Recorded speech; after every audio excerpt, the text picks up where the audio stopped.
Assalamualaikum warahmatullahi wabarakatuh. Alhamdulillahi ala ni'amihi adh-dhahirati wal batinah qadiman wa hadisa. Wassalatu wassalamu ala nabiyyihi Muhammadin alladzi nasaru fi nusrati dinihi sayran hasisa wa ala atba'ihimul ladzina warisu ilmahum wal ulama warasatul anbiya akrim bihim warisa wa maurusa. Allahu ghayatuna wal ikhlasu mabda'una wal islahu sabiluna wal mahabbatu syiaruna. Amma ba'du. Bapak, Ibu, dan saudara-saudara sekalian yang berbahagia, puji syukur marilah kita panjatkan kehadirat Allah Subhanahu wa Ta'ala yang pada hari ini kita telah dianugerahkan masuk di bulan Ramadan 1443 Hijriah yang senantiasa kita nantikan. Salawat dan salam semoga dilimpahkan kepada junjungan kita Nabi Muhammad sallallahu alaihi wasallam. Bapak, Ibu, dan saudara-saudara sekalian, tentunya yang pertama saya mengucapkan selamat melaksanakan ibadah saum Ramadan 1443 Hijriah. Semoga kita diberikan kesehatan, keselamatan, dan keutamaan serta sampai kepada bulan Ramadan yang terakhir dengan mendapatkan kemenangan Idul Fitri. Bapak, Ibu, dan saudara sekalian, pada kuliah Ramadan sore hari ini mari kita mencoba untuk membahas tentang saum Ramadan dan maqasidus syariah. Berbicara tentang maqasidus syariah, kita kenal dengan rumusan bapa maqasidus syariah, yaitu Imam Asy-Syatibi. Walaupun bahwa ulama-ulama yang lain banyak juga yang mengomentari tentang maqasidus syariah seperti Imam Al-Ghazali, di samping banyak memberikan penjelasan-penjelasan masalah sufi atau akhlak, juga tentang maqasidus syariah dan ulama-ulama yang lain.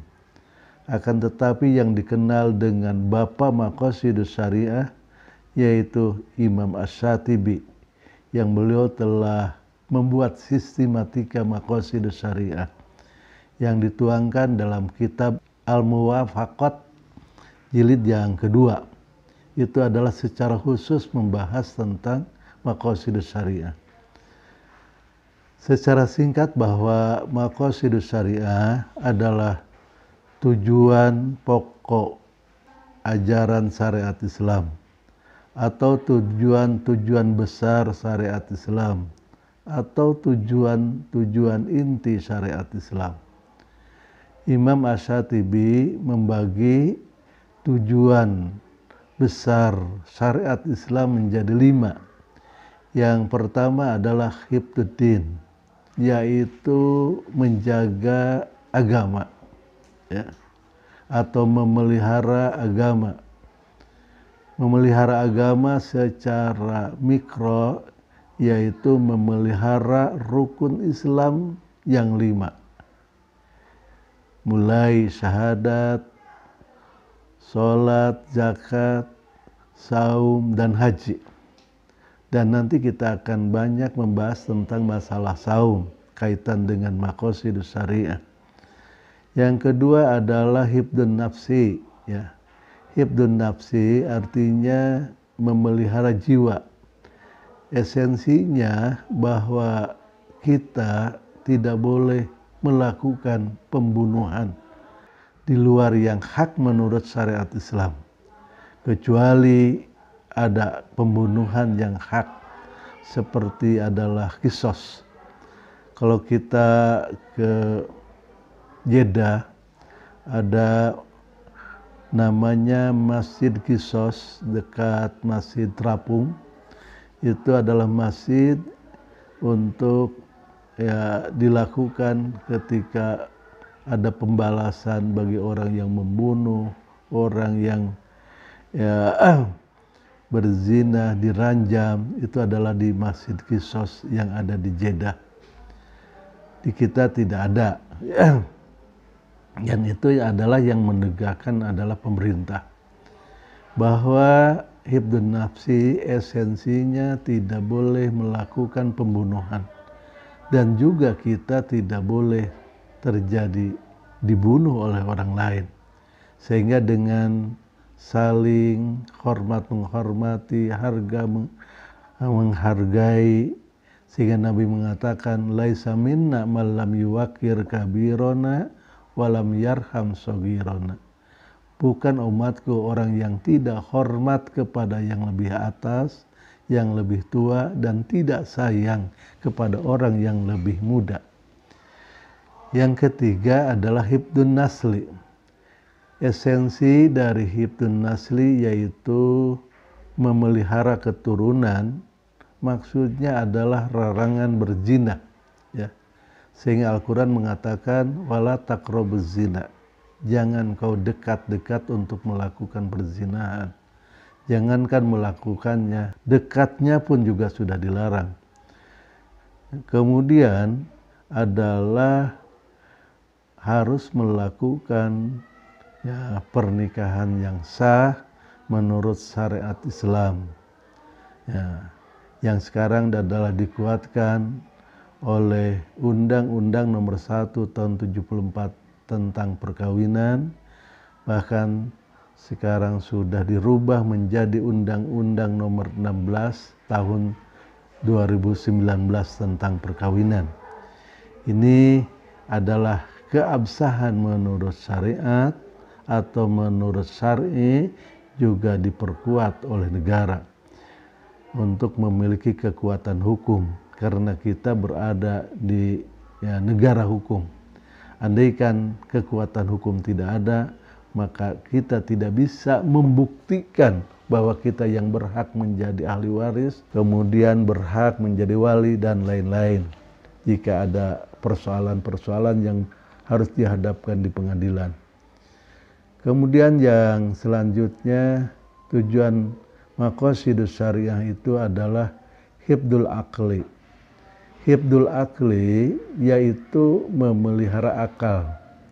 Bedanya manusia dengan hewan karena ada akalnya. Sebesar-besarnya hewan seperti sapi dan kerbau itu adalah pasti bisa dikalahkan oleh manusia karena manusia punya akal. Akal ini adalah harus dijaga.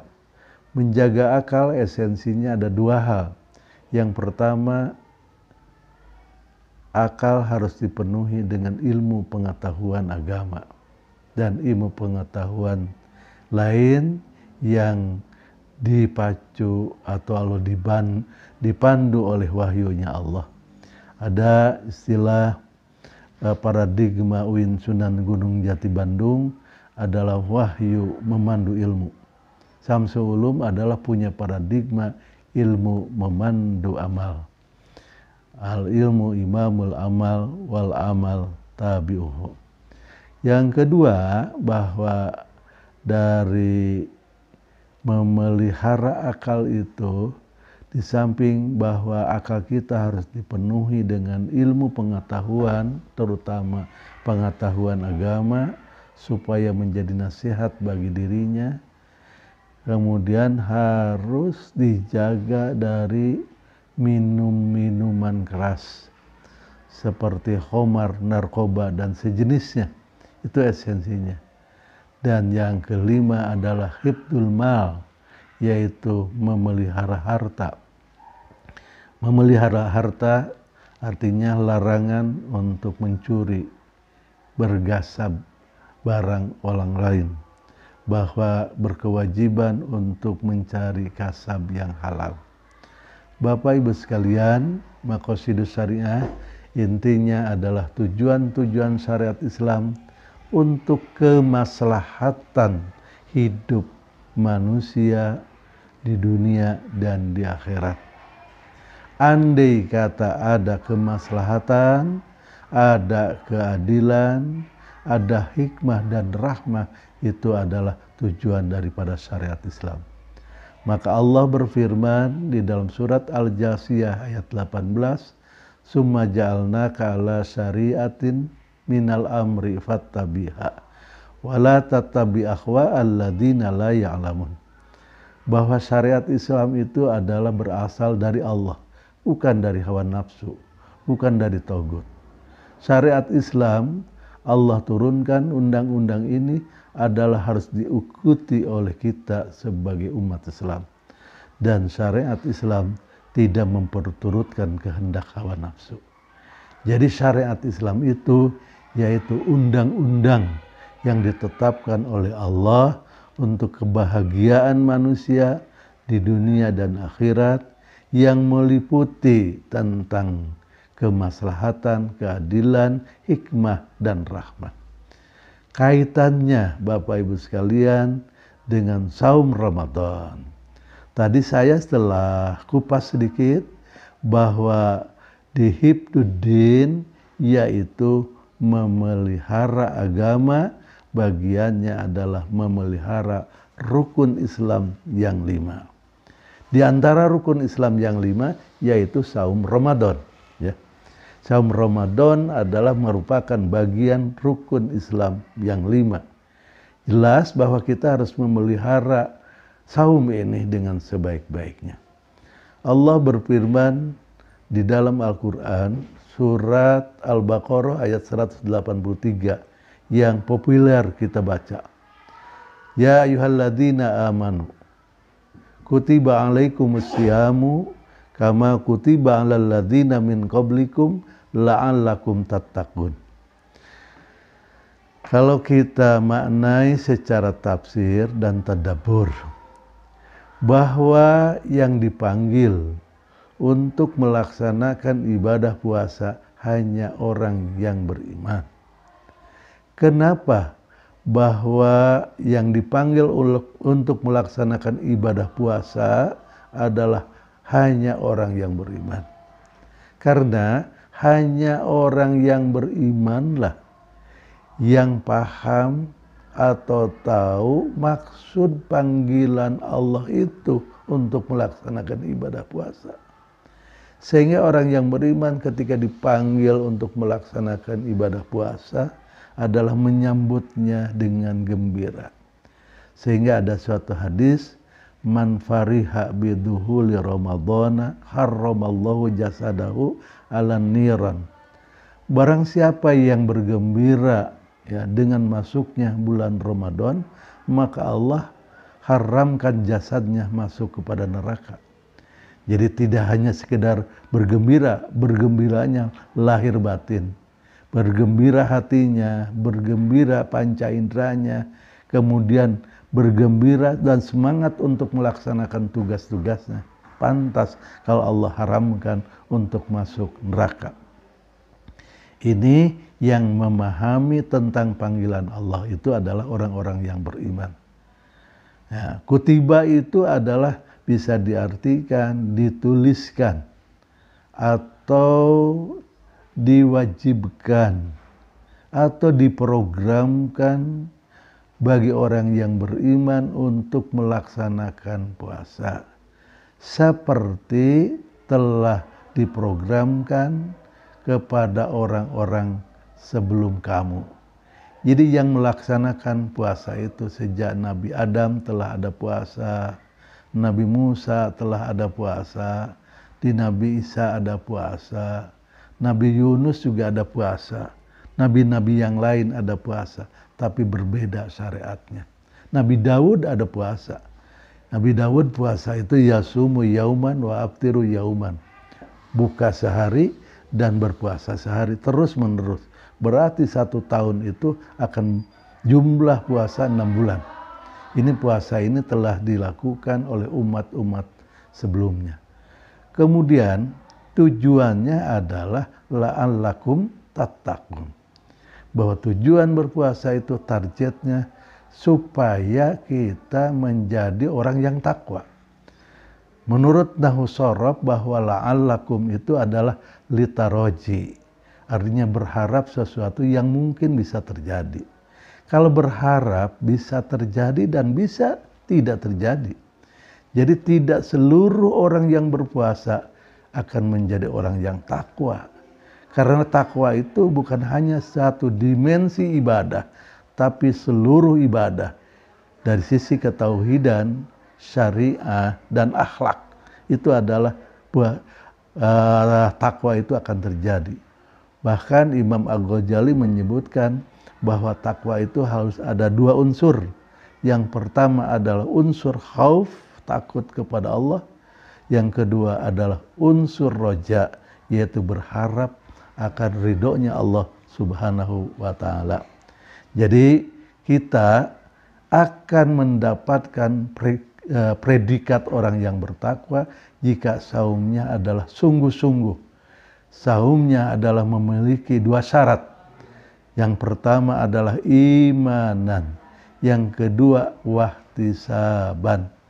Seperti Nabi mengatakan man shoma ramadhana imanan wahtisaban ghufira lahu ma taqaddama min dzanbi. Barang siapa yang puasa pada bulan Ramadan didasarkan karena iman dan didasarkan karena mengharap ridhonya Allah, pahala dari Allah, maka akan diampuni dosanya yang terdahulu.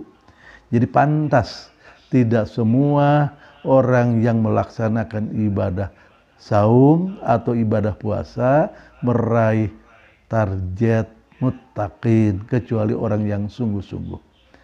Bapak Ibu sekalian, pada bulan Ramadan sekarang ini apa yang harus kita lakukan setelah kita masuk di bulan Ramadan yang dinanti-nantikan jauh sebelumnya, bahkan dari bulan Rajab kita suka berdoa, Allahumma barik lana fi Rajaba wa Sa'bana wa ballighna Ramadhana. Sekarang Ramadan telah tiba. Apa yang harus kita lakukan di bulan Ramadan ini? Yang pertama, bahwa yang harus kita lakukan meningkatkan wawasan tentang saum Ramadan. Jadi saum itu bukan dimaknai secara lugawi semata, tapi saum dimaknai secara istilahi. Secara lugat as-saum al-imsak, menahan. Tapi menurut istilah imsakun anil akli wasyurbi wa jami'il muftirati biniyatin mahsusatin fi waktin mahsusin. Bahwa saum itu adalah menahan dari makan dan minum dan seluruh yang membatalkan saum. Bahkan yang membatalkan secara fikih dan membatalkan pahala saum. Ya. Dari mulai terbit fajar sampai kepada terbenam matahari. Rata-rata melaksanakan saum atau puasa di kita ya antara 12 sampai 13 jam. Tapi ada yang diuntungkan dari sisi waktu. Seperti di Afrika, di Selandia Baru, kemudian di Argentina, itu puasanya hanya 11 jam dalam satu hari. Ya lebih panjang malamnya daripada siangnya. Ya karena alam seperti itu, ya puasanya sebentar. Artinya beda 2 jam dengan kita rata-ratanya. Tapi bagi kita pun juga tidak perlu keluh kesah. Tidak perlu kita juga ya, tidak semangat. Bahkan lebih daripada itu pun juga kita adalah bisa melakukan saum dengan sebaik-baiknya. Sehingga bukan hanya ya, meninggalkan sesuatu, tidak makan, tidak minum, tidak bersetubuh siang hari dengan istri, bahkan juga meninggalkan sesuatu yang menghilangkan pahala puasa atau saum. Dalam hadis dikatakan, khamsu khisalin yufattirna shaim. Ada 5 macam yang akan membatalkan pahala saum. Yang pertama adalah al-kidbu, artinya berdusta. Sedikit-sedikit berdusta, omongan tidak sesuai dengan kenyataan. Yang kedua adalah al-ghibah, menceritakan, menggunjing, ngomongin orang, walaupun bahwa perbuatan itu benar. Apalagi kalau tidak benar, itu adalah fitnah. Benar saja disebut dengan ghibah. Zikruka akhaka bima yukrahu, menceritakan saudaramu apabila didengar oleh saudaramu, maka dia akan benci atas omongan kita, itu namanya ghibah, ya. Jadi itu akan membatalkan pahala saum. Yang ketiga adalah an-namimatu, yaitu mengadu domba. Artinya memprovokasi si A dan si B supaya bertengkar, memprovokasi umat supaya marah kepada pemerintah, ya. Bukan pada tempatnya, kecuali kritik. Itu harus, rakyat harus mengkritik pemerintah supaya berbuat adil. Sebab pemerintah yang akan mendapatkan naungan Allah adalah pemimpin-pemimpin yang adil, imamun adilun. Tapi kalau sudah tidak adil, zalim kepada rakyatnya, adalah hanya menumpuk kekayaan dan kesenangan pribadi, itu adalah harus dikritik. Artinya harus diberikan warning dengan masukan-masukan kepada DPRD, kepada DPR, atau langsung kepada pihak pemerintah dengan suara-suara rakyat yang tentu berperadaban. Kemudian yang selanjutnya adalah wanadru bisahawat, memandang lain jenis, laki-laki kepada perempuan, perempuan kepada laki-laki dengan hawa nafsu, ya.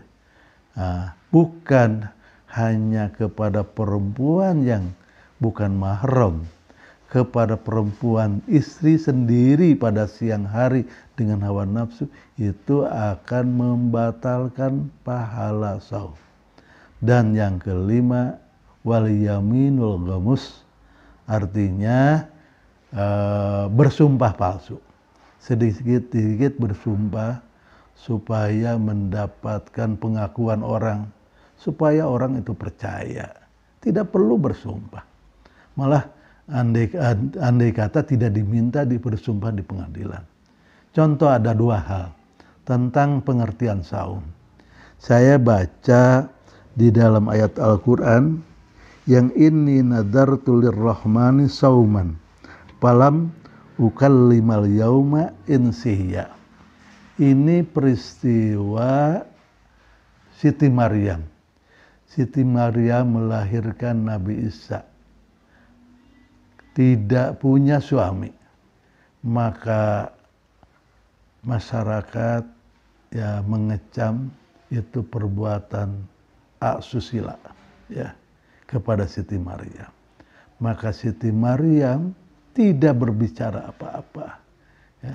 Pada akhirnya anak sendiri yang mengatakan,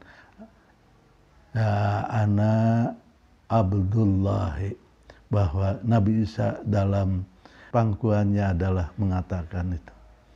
Ini Siti Maryam itu saum. Saum di sini adalah berhenti tidak berkata. Yang berkatanya ya karena diperintahkan oleh Allah untuk tidak berkata. Saum. Al-Quran menyebutkan asyam. Yang ayat lain adalah saum seperti peristiwa Maryam. Kemudian juga ada yang saum itu ketika terjadi kepada istri Rasul, yaitu Siti Aisyah. Satu waktu bahwa ada fitnah kepada Siti Aisyah bahwa Siti Aisyah berbuat selingkuh dengan sahabat yang lain. Ya. Berbuat selingkuh artinya berbuat serong. Nabi sebagai manusia juga merasa panas sehingga ya dipanggil di hadapan ayahnya Abu Bakar As-Siddiq. Wahai Aisyah, jawab pertanyaan aku. Apakah benar apa yang dituduhkan orang-orang kepada engkau? Jika benar itu, maka bertaubatlah. Mintalah ampun kepada Allah, dan Allah Maha Pengampun. Maka Siti Aisyah mengatakan, jika saya mengatakan tidak, maka engkau ya Rasulullah tidak akan percaya karena sudah termakan oleh isu dengan masuknya omongan orang-orang. Tapi jika saya mengatakan iya, saya berbohong. Ya. Jadi untuk itu saya tidak akan berbicara tentang hal itu. Saya serahkan segala urusannya kepada Allah, tentu Allah akan menolong dan akan membela. Pada akhirnya Allah menurunkan ayat surat An-Nur ayat 11-20 tentang klarifikasi Siti Aisyah adalah sebagai perempuan yang suci. Jadi Rasul pun juga pernah mendapatkan ya goncangan dalam keluarga, yaitu isu bahwa istrinya Aisyah berbuat selingkuh. Padahal ya itu dari orang-orang yang munafik. Nah, dalam hal ini adalah saum bimana tidak berbicara. Nah, ada dalam Al-Quran ada saum, ada siam. Itu adalah sama-sama ya, artinya sinonim ya. Di satu sisi bahwa saum dikatakan al-imsak, asyam juga al-imsak anil akli wasyurbi, tapi saum adalah tidak berbicara. Ya. Justru tidak berbicara sesuatu hal-hal yang tidak baik dalam saum ini. Oleh karena itu, maka yang harus kita lakukan di bulan Ramadan ini, yang pertama adalah tingkatkan kualitas puasa Ramadan. Yang kedua, tingkatkan qiyamul Ramadan. Puasa dan qiyamul Ramadan adalah satu paket. Kata Nabi mengatakan, man shoma Ramadhana imanan wa ihtisaban, ghufira lahu ma taqaddama min dhanbi. Nah, kemudian hadis lain, man qoma Ramadhana imanan wa ihtisaban, ghufira lahu ma taqaddama min dhanbi. Yang kedua, tingkatkan bacaan Al-Quran. One day, one juz. Minimal itu. 1 hari 1 juz. Kalau bisa 1 waktu 1 juz. Ya. Ya, kalau tidak bisa, ya kita upayakan 1 hari 1 juz. Sehingga 1 bulan khatam Al-Quran. Dengan tartil dan tadabbur makna-maknanya. Kemudian adalah meningkatkan infak, ya, yang sunat, sedekah, memberi makanan kepada fakir miskin, memakmurkan masjid dengan iktikaf. Inilah yang harus dilakukan. Yang istimewanya bulan Ramadan, barang siapa yang melakukan ibadah sunat, maka dinilai seperti melakukan ibadah wajib. Barang siapa yang melakukan ibadah wajib, dinilai 70 kali lipat di luar bulan Ramadan. Man taqarraba ilayya bi khaslatin minal khairi kana kaman adda faridatan fi masiwahu. Wa man adda faridatan kana kaman adda sab'ina faridatan fi masiwahu. Barangkali itu yang dapat saya sampaikan. Semoga kita terus diberikan kesehatan, keselamatan, dan semangat untuk mengisi Ramadan yang berkualitas sehingga sampai sempurna di bulan Ramadan dan kita akan mendapatkan fitrah yang hakiki, yaitu kemenangan hablum minallah dan hablum minan nas. Amin ya rabbal alamin. Sekian dan terima kasih.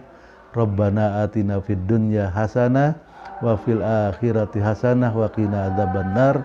Wassalamualaikum warahmatullahi wabarakatuh.